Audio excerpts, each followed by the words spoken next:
Hi, in this video I'm going to give you a quick overview of what happens during a conveyancing transaction. So what happens between offer and exchange and what happens when you get to completion. Because although your solicitor is going to take care of this for you, I think it's a good idea to have a picture of what's going on. Plus it helps if you need to ask any questions.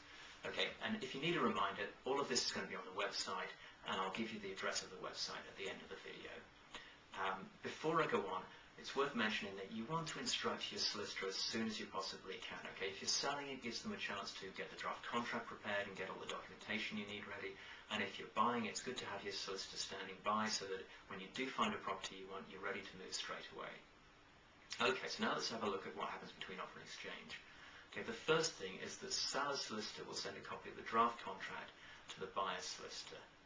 The second thing is that the seller will give their solicitor a copy of their home information pack, their HIP, and this will be passed on to the buyer's solicitor and to the buyer. Now the third thing is the buyer's solicitor will have a look at the information in the HIP and the searches, maybe carry out some additional searches if they're necessary, basically looking for any matters that are going to affect the property and affect the sale.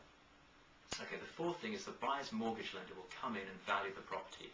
Okay, this is because they want to be certain that the property is worth at least what they're going to be lending on it. Okay, now the fifth thing, and this is optional, is the buyer will have their own survey done. Now, as I say, it's optional, but it could end up saving you thousands of pounds if there is something wrong with the property, so usually it's a good idea. Okay, the sixth thing is the buyer's solicitor will send what are called preliminary inquiries to the seller via the seller's solicitor. Okay, these are questions about the property. It's a form that you have to fill in. You've got to be honest about answering the questions, but if you don't know the answer to something, just simply write down in the box, don't know, and that's what you send back. Okay, the seventh thing is once the searches and inquiries are completed and the contract is agreed, then the parties are ready to exchange. Okay, so the eighth thing, and this is exchange itself, is the buyer and the seller will each sign a copy of the contract and exchange them. And usually what will happen is the solicitors take care of the exchange part so people don't all have to be in the same place at the same time. And as part of the exchange, the buyer is going to pay the deposit, usually around 5 or 10% of the purchase price.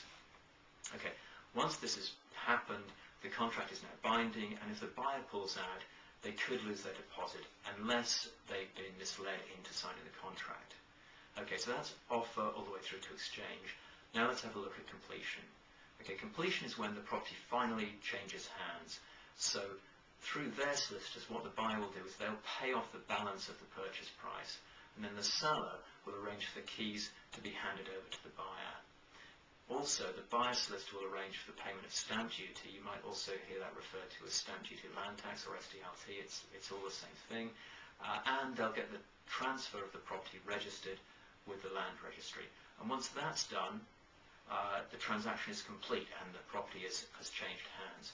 Okay, if you want the overview of this, yes, I say you can go to the website. It's www.conveyancing-solicitors.info. Thanks.